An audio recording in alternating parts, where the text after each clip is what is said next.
2023년 현재로 우리나라의 빈집이 153만 채래요. 갖고 계신 재산이 100% 부동산에 몰빵되어 있다면 그 부동산이 오를 때 오를망정 우선 10%, 20%라도 금융자산을 가지세요. 그리고 나이가 들어가면서 금융자산의 비중을 높여가셔야 됩니다. 열심히 살았는데 유감스럽게 노후생활비가 모자라는 사람, 그런 사람은 어떻게 살 건가? 제 생각에 우리나라는 유감스럽게도 모자라는 사람이 대부분 7, 80%가 아닐까 생각이 됩니다.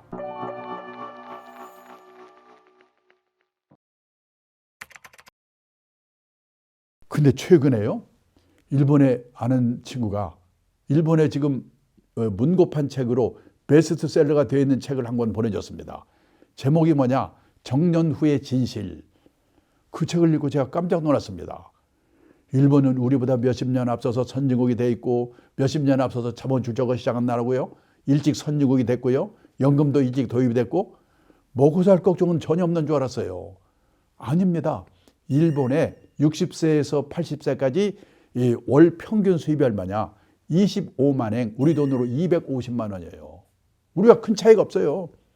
근데 월 평균 생활비가 30만 엔, 우리 돈으로 300만 원입니다. 그래서요, 50만 원에서 100만 원은 다 모자란다. 일해서 돈 벌어야 된다. 다 그렇게 생각하고 있다는 거예요. 그래서 일본의 70세 남성의 취업률이 46%, 절반 정도가 다 일하고 있다는 겁니다. 깜짝 놀랐습니다. 그 뭔 일 하는가? 뭐 폼다는 일도 있겠지요. 근데 많이 하는 일의 1번이 뭐냐? 아파트 관리인. 일본에서도요, 아파트 관리인 이거 하려고 경쟁률이 50대 1이에요. 50대 1.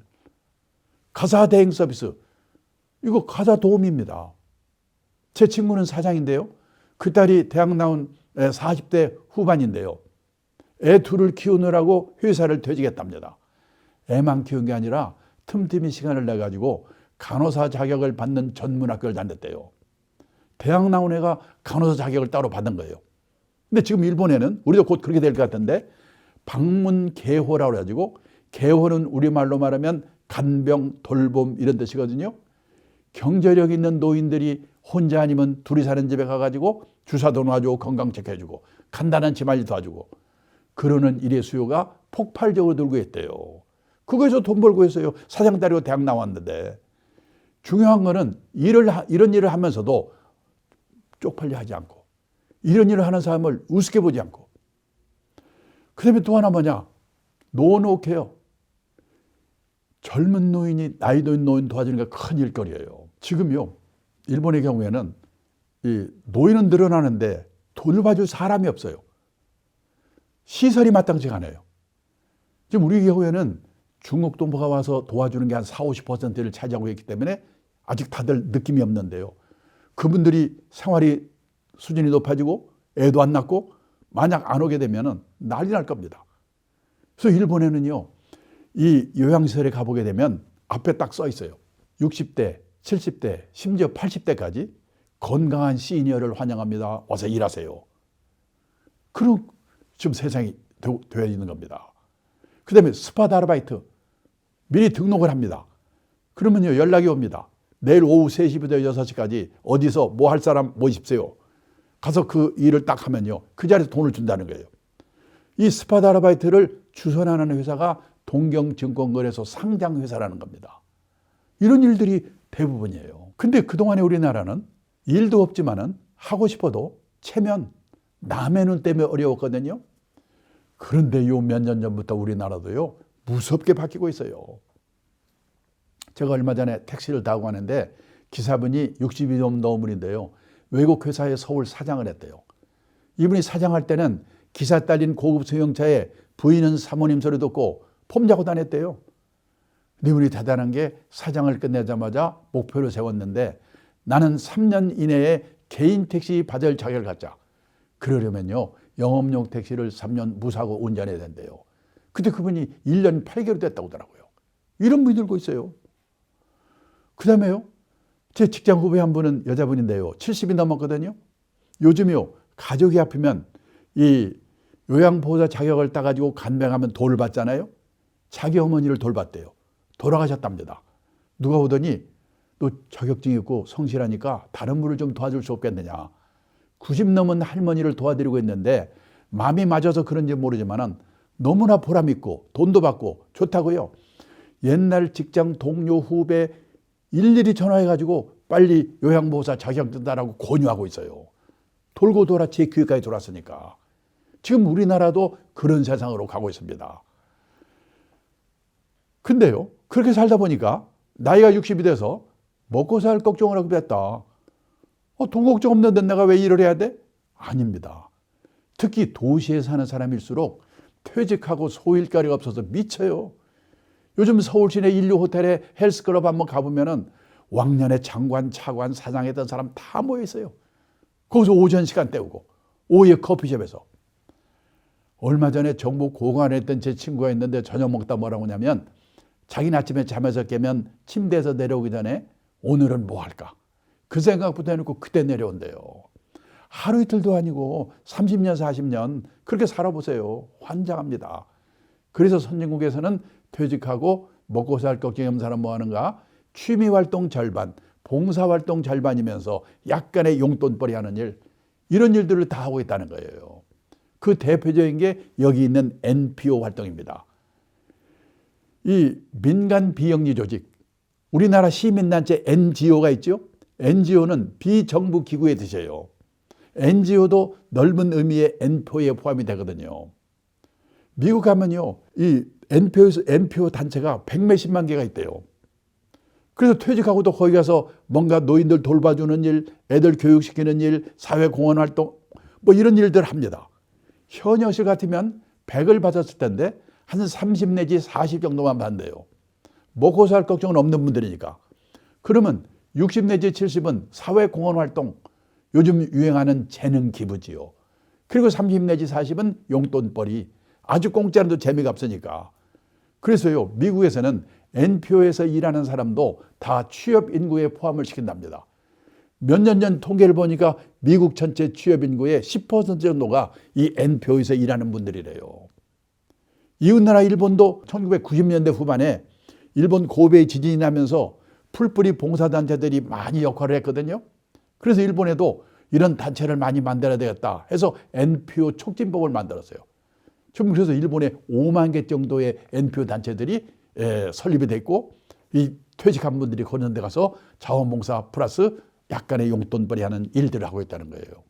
지금 우리나라도 그런 세상으로 가고 있습니다.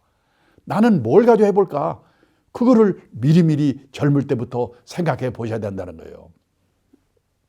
우리가요, 인생을 살아가면서 정년을 3번 맞이한다고 그러죠. 첫 번째가 고용정년, 보통 회사 55세? 근데 아직도 몸이 쌩쌩해. 그래서 허드렛 일이라도, 자원봉사 활동이라도, 취미 활동이라도, 아니면 그걸 겸한 활동이라도 자기가 정해서 하는 일의 정년이 있습니다. 그리고 마지막으로 인생 정년이지요. 고용 정년, 일의 정년, 인생 정년, 이 3번의 정년을 어떻게 맞이할 것인가. 이런 준비를 하고 사는 게 재테크보다 훨씬 더 중요하지 않을까. 그래서요, 아까 처음에 말씀드렸죠. 노후의 3대 불안, 돈, 건강, 외로움, 3대 불안을 해소하는 최선의 방법이 돈이 되는 일이든 사회공헌활동이든 취미활동이든 그걸 겸한 활동이든 소일거리가 있어야 된다. 그래서 여기까지 결론은 가장 확실한 노후 대비는 재테크가 아니고 평생 현역이다. 돈이 있으면 있는 대로, 없으면 없는 대로. 제가 오늘 강의장에서 이 말을 끝냈더니요, 한 남자분이 벌떡 일어나더니, 아니 왜 남자들한테만 일하라고 난립니까? 점심때 시내 음식점에 한번 가보세요. 맛있는 거 여자들이 다 먹고 있고 헬스클럽 한번 가보세요. 땀 뻘뻘 흘리고 운동하는 사람들 다 여자들인데 왜 남자들한테만 일하라고? 아니 자기 마누라 자기가 얘기해서 제가 어떡하라는 거예요. 근데 사실은 여기 여성분들 생각해 보셔야 돼요. 긴 후반 인생이 부부가 화목하기 위해서는요, 남편분이 돈이 되든 안 되든 소일거리를 갖도록 도와줘야 되거든요. 아까 외국회사 사장했다는 그분이 마지막에 서글픈 얘기를 하더라고요. 자기가 그런 일 하니까 주위 사람들이 너 참 대단하다. 칭송이 자자한데요. 정작 자기 부인, 자기 딸이 동네 창피가 그런 건다고. 이 동네 창피가 이게 사람을 미치게 만들거든요. 가족이 도와주지 않고는 어렵거든요. 그리고 남자분들은요, 고생하다가 꼴 보기 싫은 사람 참아가면서 이러다가 퇴직해서 집에 갔더니 요즘 온갖 조롱거리의 대상이 되고 있잖아요. 삼식이 같다고 영식이 같다고. 그런 말 들으면 뿔따구 나죠. 우울증 걸립니다. 근데 그것도 생각을 하나만 바꾸면 되는 거 뭐냐면 다들 내 마누라만 나한테 야속하게 한다고 생각하죠. 내 마누라만 그런 게 아니라 대한민국 마누라가 다 똑같다. 대한민국 마누라만 그런 게 아니라 세계 마누라가 다 똑같다. 그러면 대책을 내가 세워야 돼요. 그 증거를 하나 보여드리겠습니다. 일본의 오가와 유리라고 은퇴 전문가가 있는데요. 한 달에 한 번씩 에세이 글을 보내오는데 얼마 전에 보내온 에세이의 제목이 뭐냐. 일본에서 은퇴 남편 인기 1번. 어떤 남자가 퇴직하고도 인기가 짱인가. 요리 잘하는 남편, 건강한 남편, 싹싹한 남편, 집안일 잘 도와주는 남편. 그 안에 답이 없어요. 낮에는 집에 없는 남편이래요. 다 똑같아요. 지금 우리나라는 약과입니다. 이웃나라 일본은 더 난리예요. 많은 분들이 요리는 중국 요리가 최고고 마누라는 싹싹한 일본 마누라가 최고라고 침 흘리는데요. 천만의 말씀입니다. 지금 일본의 가정주부, 전업주부들이요. 남편이 퇴직하고 집에 있으니까 남편 재택 스트레스 증후군이라는 게 생겼어요. 증세가 뭔가 우울증, 고혈압, 천식, 공황장애, 암공포증, 십이장궤양, 키친 드링크, 주방에 술 홀짝홀짝 마시는 거. 우리나라는 여기까지는 안 갔잖아요. 왜 그러면 우리나라와 일본의 부인들은 남편이 퇴직하고 집에 있으면 이렇게 정신적으로 스트레스를 받는가? 우리나라와 일본은요. 남편이 현역을 얻는 동안은 남편의 세계와 아내의 세계가 분단된 세계에 살고 있는 거예요. 따로따로 30년, 40년 그러다가 만나니까 헷갈리는 거예요, 지금. 미국은 커플 문화, 젊을 때부터 커플로 움직이거든요. 출장 갈 때도 같이 가든지 허락받고 가든지 저녁에 술 먹고 늦게 들어가면 그 이혼이고. 근데 우리는 따로따로 30년, 40년 이렇게 지내다가 만나니까 이게 지금 문제가 생기는 갈등이. 그래서요, 일본의 가정주부들, 전업주부들도 오히려 40대 후반이 되면요, 애들 교육 손에서 떼거든요. 거의 대부분의 가정주부들이 아르바이트를 해 뭔가. 슈퍼에서 무슨 물건 정리한다든지 뭔가 합니다. 그리고 남편은 남편대로 또 뭔가 하고. 낮 시간 동안만은 자기만의 시간을 퇴직 후에도 갖도록 노력을 하기 때문에 부부간의 갈등이 많이 해소가 되는 거예요. 지금요, 우리가 노후에 은퇴 빈곤에 빠지는, 은퇴 파산에 빠지는 리스크가 5가지가 있답니다. 첫째가 뭐냐? 준비 없이 은퇴 창업했다가 실패하는 리스크예요. 지금 자영업이 많이 분닫잖아요. 몇 년 전까지만 해도 전체 취업자의 자영업이 25%라고 하더니요. 엊그저께 보니까 20%로 줄었어요. 선진국이 10% 정도래요. 아마 그 수준까지는 줄어들 거예요. 준비 없이 창업했다가 몇 년 안에 폐업하게 되면 폐업의 도의도 들거든요. 그다음에 금융사기. 지금요, 금융사기 더글더글해요. 얼마 전에 제 손자가 저보고 뭐라고 하냐면 할아버지가 유튜브에서 3천만 원 가지고 1억 만들어준다고 사기치고 있어. AI 흉내가지고 지금 하고 있는 거예요. 근데요, 3천만 원 가지고 한 달에 1억 만들어주는다는데 거기에 걸리는 사람이 누굽니까? 욕심이거든요. 그래서 돈 날리는 거예요. 금융사기 당하는 리스크. 그 다음에 중대질병거래에서 돈 퍼붓는 건강 리스크. 그 다음에요, 성인 자녀 리스크. 지금 성인이 돼가지고 생활비를 부모한테 의존하는 캥거루가 우리나라에 313만 명이래요. 그러면 본인도 물론이지만 부모의 노후가 어떻게 되겠는가. 그 다음에요, 황혼년 리스크예요.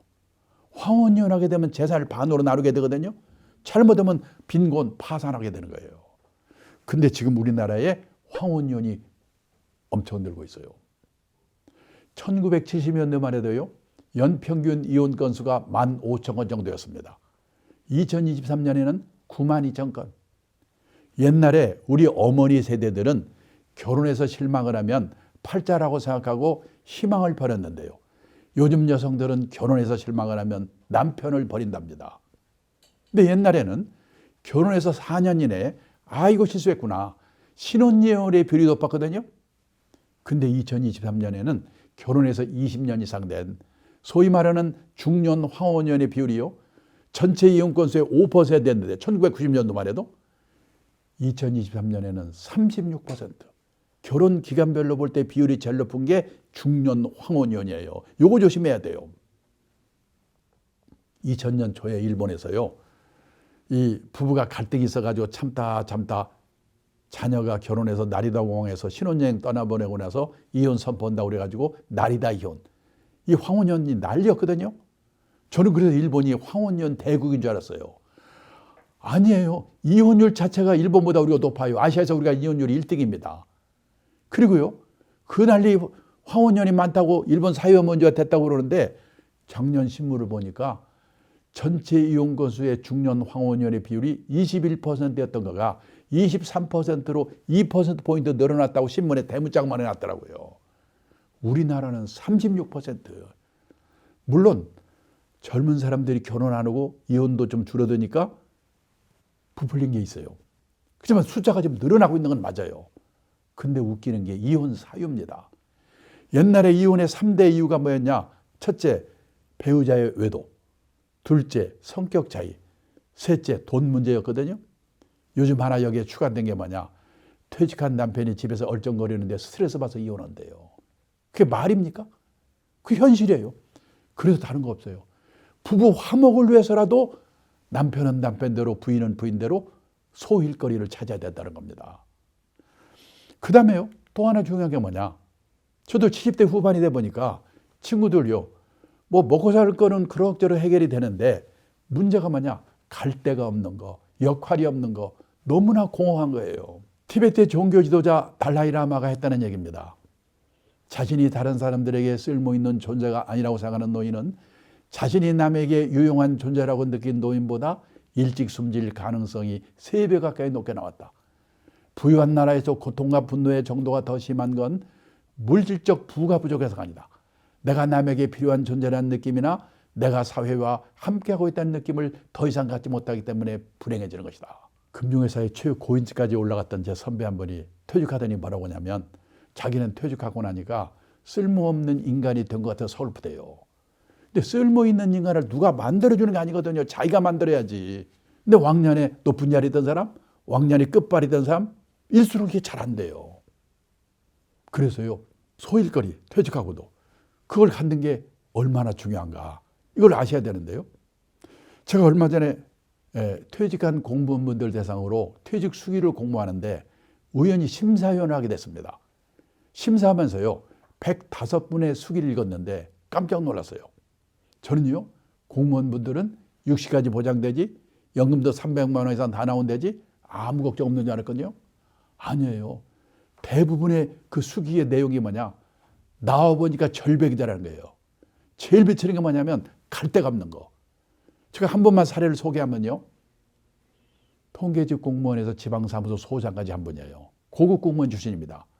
이분은 퇴직도 했고 연금도 있으니까 한번 신나게 놀자 놀아봤대요. 웬걸 3개월 돌았더니 미치겠더래요. 아침에 일어나면 만화님 눈치가 보이는데 저놈 인간은 오늘 또 안 나가나?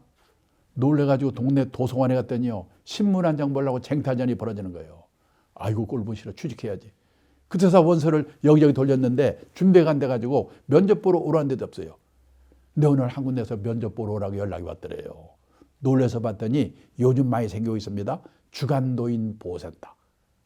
젊은 노인이 나이 든 노인 도와주는 게 큰 일거리라고 했죠. 이분이 면접에 붙어가지고 하루에 5시간에서 6시간 일한대요.